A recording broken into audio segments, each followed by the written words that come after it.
স্কন্দ পুরাণ অনুসারে রাজা ইন্দ্রদম্নু জগন্নাথ দেবের কাঠের বিগ্রহ প্রতিষ্ঠা করেন। তখন থেকে এই স্নান যাত্রা উৎসব শুরু। স্নান যাত্রাকে জগন্নাথ দেবের আবির্ভাব তিথি বা জন্মদিন হিসেবে পালন করা হয়। এই দিন জগন্নাথ, বলরাম, সুভদ্রা দেবীকে বিশেষভাবে তৈরি বেদিতে নিয়ে আসা হয়। মন্দির প্রাঙ্গণে বিশেষভাবে তৈরি করা এই বেদিকে স্নান বেদি বলা হয়।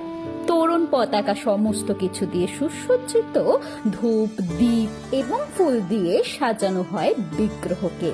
স্নান যাত্রার পর জগন্নাথ দেবের মন্দির 15 দিন বন্ধ থাকে।